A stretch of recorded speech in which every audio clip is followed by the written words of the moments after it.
تبارك الذي نزل الفرقان على عبده ليكون للعالمين نذيرا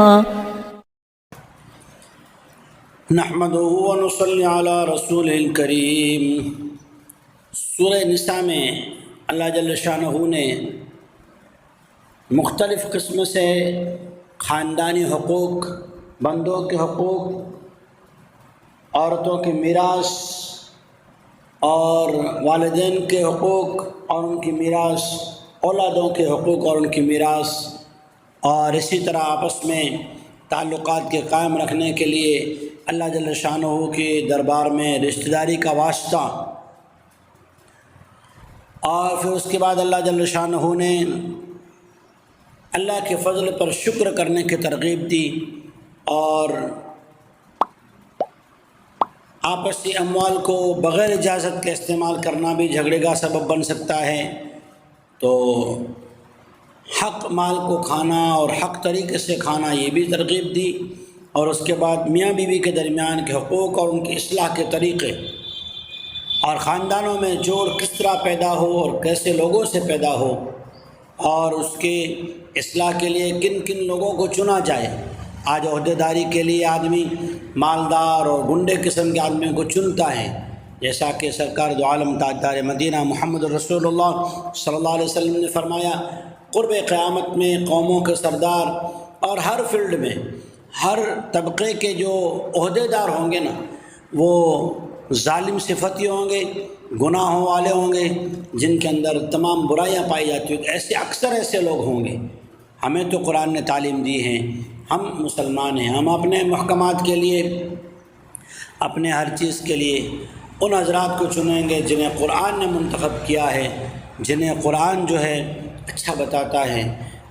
اور اس میاں بیوی کے رشتہ داری کو قائم رکھنے کے لیے بھی ایسے ہی لوگوں کی صفات بیان کیے، اور اس کے بعد ایک ایسی صفت بیان کی، اور ایک آیت نمبر 36 میں ایسی صفات بیان کی جس کے ذریعے سے ہمیں بہت کچھ سبق ملتا ہے۔ انسانیت سکھائے گی، کیا ایکتا سکھائے گی، کیا امن سکھائے گی، جو قرآن سکھاتا ہے، جو اللہ کا کلام سکھاتا ہے۔ اعوذ باللہ من الشیطان الرجیم، بسم اللہ الرحمن الرحیم۔ وَاعْبُدُوا اللَّهَ وَلَا تُشْرِكُوا بِهِ شَيْئًا وَبِالْوَالِدَيْنِ إِحْسَانًا وَبِذِي الْقُرْبَى وَالْيَتَامَى وَالْمَسَاكِينِ وَالْجَارِ ذِي الْقُرْبَى وَالْجَارِ الْجُنُبِ وَالصَّاحِبِ بِالْجَنبِ وَابْنِ السَّبِيلِ وَمَا مَلَكَتْ أَيْمَانُكُمْ إِنَّ اللَّهَ لَا يُحِبُّ مَنْ كَانَ مُخْتَالًا فَخُورًا۔ اور اللہ ہی کی عبادت کرو اور اس کے ساتھ کسی چیز کو بھی شریک نہ ٹھہراؤ، اور والدین کے ساتھ اچھا برتاؤ کرو، اور قریبی رشتہ داروں کے ساتھ بھی، اور یتیم اور مسکینوں کے ساتھ،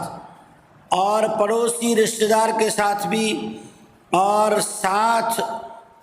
بیٹھنے والے کے ساتھ، اور سفر میں ساتھی ہو اس کے ساتھ،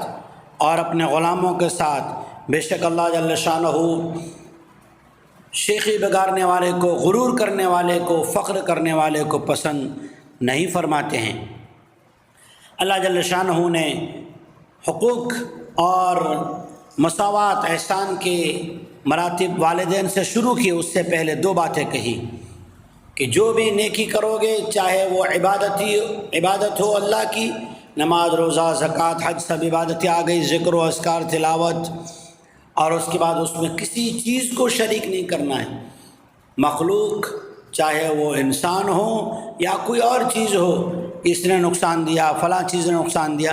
کسی چیز کو بھی شریک نہیں کرنا۔ والدین چونکہ انسان کے دنیا میں آنے کے سب سے بڑے سبب ہیں اور ذریعہ ہیں، آفرینش انہی کے ذریعے سے ہوئی ہے، انسان کا دنیا میں آنا کا سبب وہی ہے، اس لیے ان کے ساتھ احسان کا برتاؤ کرنے کا سب سے پہلے حکم دیا گیا،